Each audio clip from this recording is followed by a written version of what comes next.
Hello everyone, how are we all doing? Back today with another video. And I know what you're thinking. Why is he doing another video? Never does videos on the weekend, especially two. I'll tell you why, it's because I'm still salty. I'm not having it. Not having any of it. You know, yesterday we'd done could the US invade the UK? And you know, it was a game of small margins. I'd put my hands up, I say. Probably just nicked it.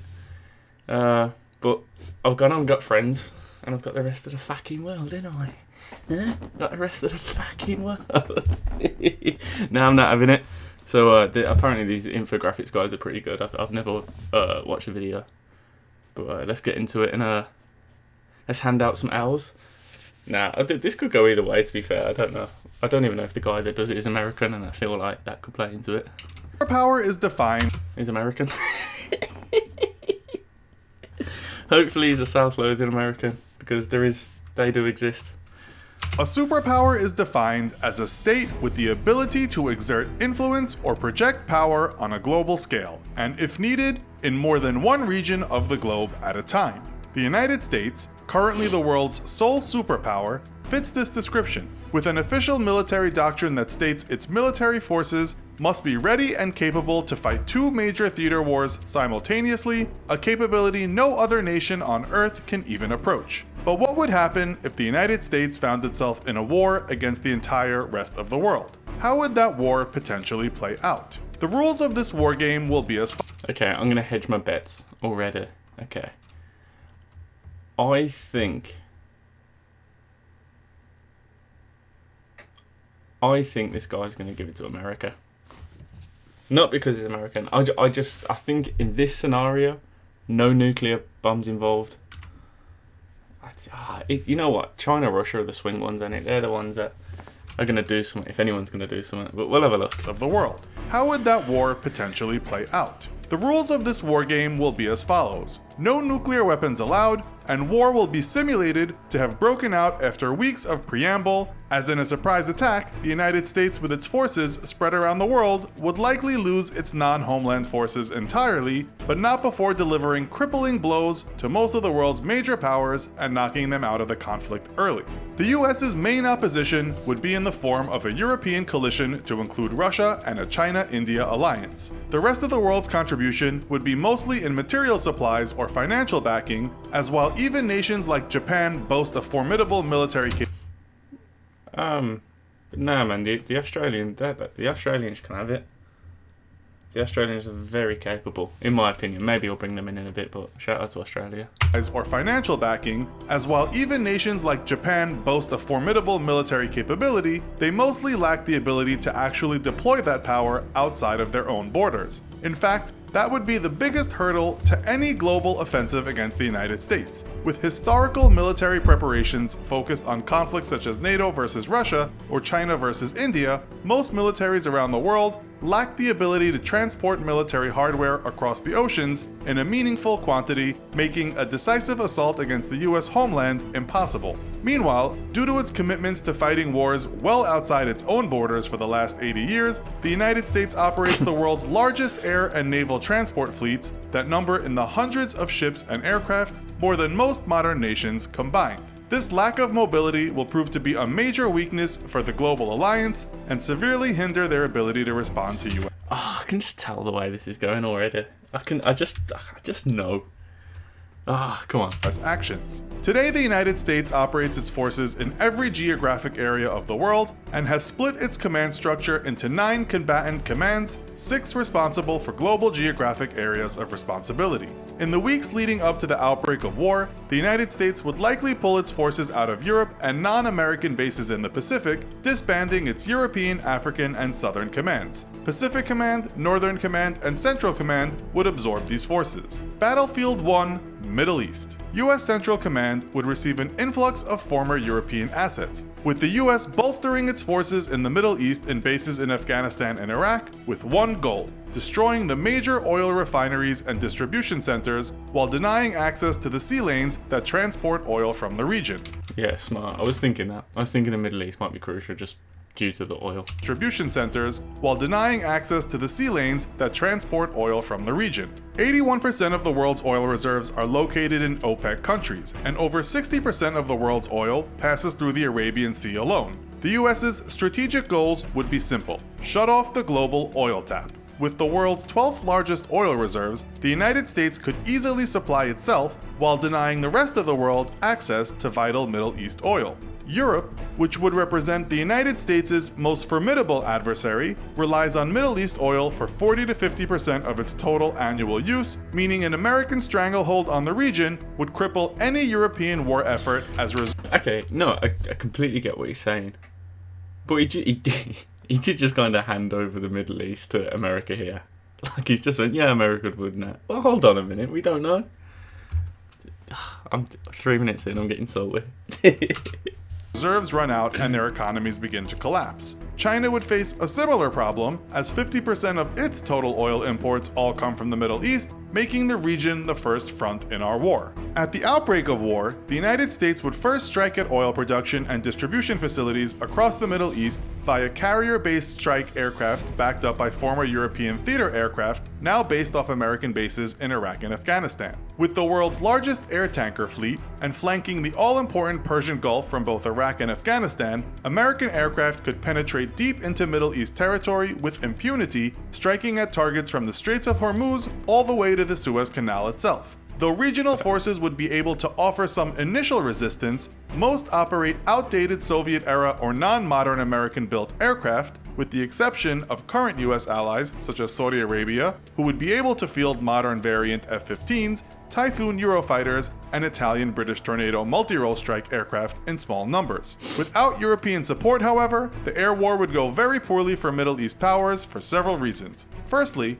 lacking a joint unified command, each nation would be unable to coordinate its air assets with its neighbors, resulting in confusion and low sortie rates. Most Middle East powers also field very few electronic warfare or early warning and control aircraft. Turkey, Saudi Arabia, and Israel would represent the most formidable threats to American air power, yet neither nation fields dedicated electronic attack aircraft, while the US is equipped with over 200, mostly F-35 variants and EA-18G Growlers. Without adequate numbers of AWACS and electronic warfare assets, Middle East powers would be unable to coordinate the large amounts of sorties needed to counter US air power, and they'd find their aircraft and ground-based air defenses actively jammed or spoofed by American EW assets. In the opening days of the Middle East War, the US would likely see moderate casualties among its air forces, as it would be mostly operating against obsolete aircraft and disorganized or inexperienced air forces. The greatest threat to US craft would come from ground-based air defenses, which range in obsoletism, yet remain a formidable obstacle to US air power. With a concentration of American power in the region— Wow, this guy's just really ripping into the Middle East, isn't he? Like, I thought we got terror just said. This guy's just said resistance is obsolete, basically. It's going on like the T-800. Dang. Remain a formidable obstacle to US air power. With a concentration of American power in the region, it's a foregone conclusion that Middle East powers would have begun to move their air defenses to protect vital oil shipping routes and manufacturing. Alhamdulillah, Alhamdulillah, I'm gonna smash your boy. That's what the Middle East would be doing, throwing the finger up, getting Khabib in, not having it. Begun to move their air defenses to protect vital oil shipping routes and manufacturing/distribution centers. Yet Desert Storm proved how effective the United States can be at dismantling a nation's air defense network, and most nations in the region have invested little into modernizing their defense infrastructures in the years since. The US would suffer most of its losses to its fourth-generation aircraft such as its F-15, F-16, and F-18s, while its fifth-generation F-35s and F-22s would prove much more difficult to contend with. With an inventory of 385 active F-35s, over 1,800 more on order, and 197 F-22s, the US retains the only operational fifth-generation air fleets, with current allies fielding a token force of F-35s purchased from America, and the Russians and Chinese still not fielding combat-ready fifth-generation aircraft. Despite its technological and operational superiority, however, sheer numbers would present a threat to American forces. So instead of seizing key oil production or distribution facilities, the US would instead focus its efforts on keeping those facilities and trade route choke points shut down while defending against attacks on its air bases. A single sunk supertanker could block the Suez Canal for weeks, shutting down one of the most important oil trade routes in the world, while constant Okay, I'm not being salty, genuinely not. But I feel like all the he's throwing up like the conventional statistics for the Americans and the conventional statistics for, you know, the Middle East. But then despite their clear advantage, the Americans are still the one using unconventional tactics. It just feels a bit like, no, I get what you're saying. Like America probably would dominate this part of the world, but I feel like the Middle East would have some unconventional tactics, and you know, there's very little room for surprise in this video so far. Harassment by American air power would make the Straits of Hormuz impassable. With few major naval threats in the Pacific, American Pacific naval forces would be split between containing China and bolstering US Central Command forces in establishing a blockade of trade routes across the Pacific and Indian Oceans. With 20 carriers, 11 of which are supercarriers, more than the rest of the world combined, a blockade of the Indian and Pacific Oceans would be easily achieved. With a staggering 80% of global oil trade passing through the Indian and Pacific Oceans, the rest of the world would be forced to abandon any plans to attack the US homeland and first try to dislodge the Americans from the Middle East. Yet they would be doing so while operating on a ticking clock as domestic oil reserves begin running dry. In a prolonged conflict, immediate development of oil reserves in Russia would begin, though with only 80 billion barrels of proven reserves versus over 800 billion in the Middle East, it would be imperative for the global coalition to dislodge the US from the region or face eventual oil starvation and defeat. Europe would be faced with the difficult decision of committing the majority of its air and naval power to a Middle East campaign, yet with an American navy larger than the next 8 navies in the world combined, they would be doing so at the risk of leaving their coasts vulnerable to harassment from American attack submarines and carrier strike groups. American attack submarines in particular— I've just got to say, America at this point have an unbelievable level of organisation that like an almost unrealistic degree of like just communications and organisation. I'm not saying this wouldn't happen. It's just that this guy has not give a shred of chance to everyone else. And I feel like that's a bit bollocks. Maybe I'm wrong, but I just don't feel like it. And you know me, I'm fair. I'll say when when we're beaten, I'd say that. But I just feel like this is a bit bollocks. Would prove to be an overwhelming force, with 55 nuclear attack subs alone. Europe, to include Russia, fields nearly 100 submarines, yet only about a third of those are nuclear powered and range from 10 to 25 years behind US subs in tech. Lacking in major transport capabilities and the ability to adequately protect either their sea lanes or any attempts to move troops by sea, the global coalition would be extremely hard-pressed to dislodge the US from the Middle East. While an eventual overwhelming of US ground forces would be possible, it would take weeks of buildup and slow moving of forces via ground routes to avoid American submarines. Victory in the Middle East would be possible for the global coalition, but would only come at great expense of dwindling oil reserves, and any attempts to reopen the Middle East trade routes would certainly fail. I feel like there's been a neglect to mention the probably about 100 to 200 million people that live in this region. Like offering up no resistance. Now, I'm not saying that I expect the local populace to fight fighter jets, but you know, the fact that there's just been no resistance from the local population is pretty astounding.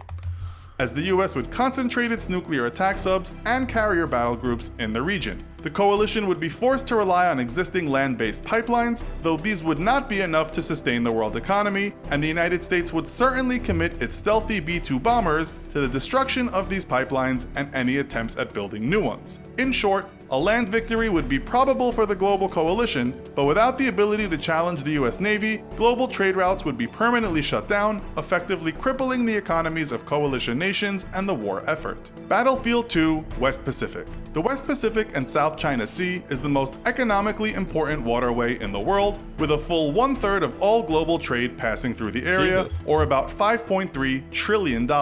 China, South Korea, and Japan would especially have a vested interest in keeping these sea lanes open, yet none of those nations field a true blue water or deep ocean navy. In a global war, the United States would invest the majority of its expeditionary firepower in the West Pacific, having little to fear from an Atlantic incursion by European powers due to their lack of major military transport capability and navies designed for decades to engage Russian ships in literal combat rather than blue water operations. Japan would pose a significant challenge for US forces due to its very modern and robust self-defense forces, yet the island nation could be largely ignored due to Japan's lack of air tankers, limiting the range of its strike aircraft and 70-year self-defense military doctrine, which saw the nation only recently begin to build an expeditionary capability. With 155 F-15s making up the bulk of Japan's air force and only a combat range of 790 miles, it is doubtful the island nation would risk its 5 operational airborne refueling tankers to attempt offensive operations against the US Navy and its over 1,000 fighter aircraft, instead holding its air forces in reserve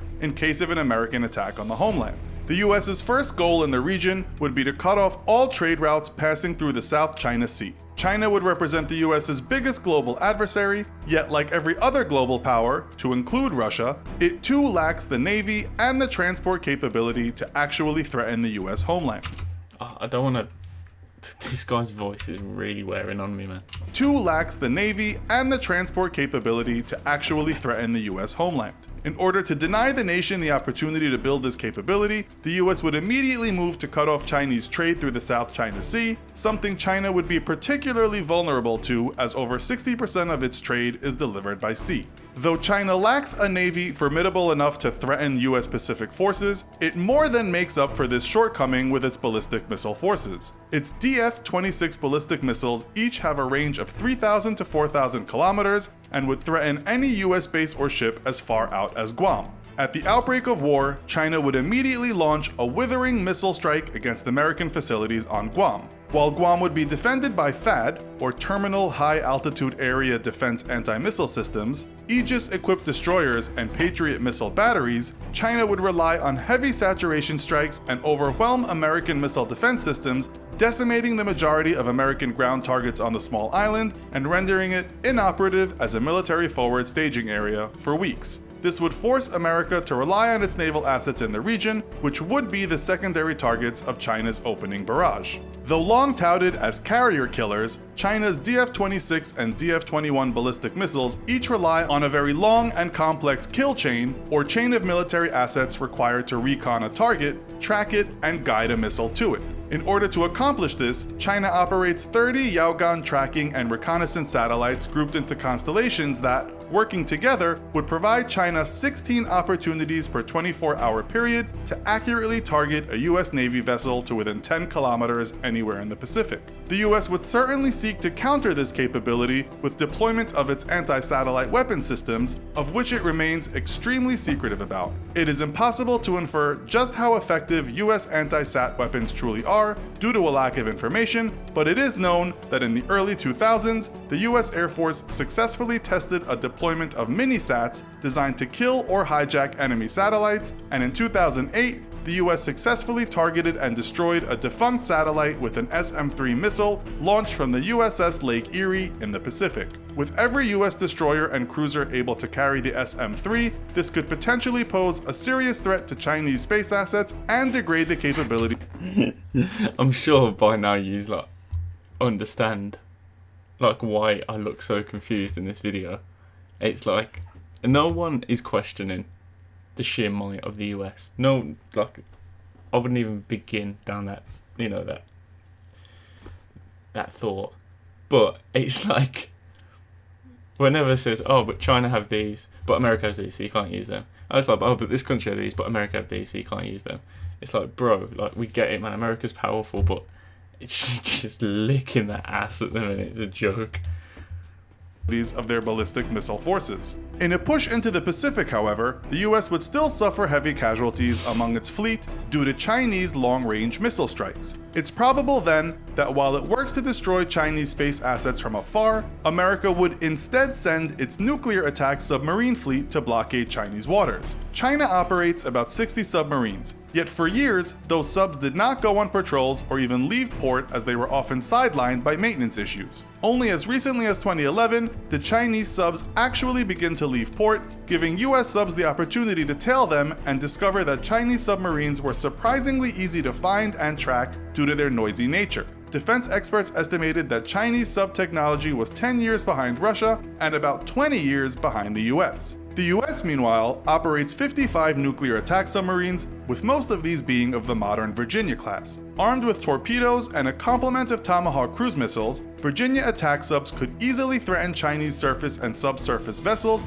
and join its Ohio-class ballistic missile submarines in cruise missile attacks against Chinese inland industrial and military installations. While in recent years, China has invested heavily into improving its anti-submarine warfare capabilities, it is still critically behind even regional powers such as South Korea and Japan, meaning that in the end, there is likely little China could do to stop US attack subs. Though it could likely keep American carrier battle groups out of the South China Sea for the first week or two of the war, China would be helpless to prevent a naval blockade by US attack subs. India, also reliant on South Pacific trade routes, would certainly dispatch its naval forces to attempt to break a US blockade, but would face the same issues in challenging US subs that China would. Having only 15 active submarines, and also lacking in modern anti-submarine warfare capabilities, the Indian Navy would quickly find itself overpowered by American attack subs. Employing a combination of its submarine and anti-satellite assets, the US would likely break through the Chinese ballistic missile shield within 30 days and enact a complete blockade of the South Pacific,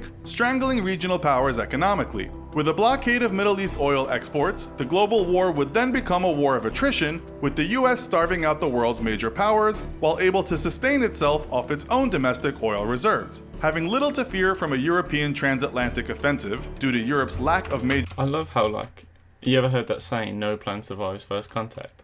I love how, during the whole course of today's video and yesterday's video, there has been no upset whatsoever in any plan. Plus, I forgot what I was going to say. I'm genuinely not being salty. I just feel like this is a really bad video, personally. Maybe you don't think so. But it's like, we haven't talked about anyone attacking America yet. We haven't talked about any ground troops. Not that ground troops would be particularly necessary. No, there's been no upsets. There's been no counterattack. There's just been nothing. He hasn't said a single positive thing about the rest of the world. Just a single thing. I get, America's powerful. I'm not arguing that.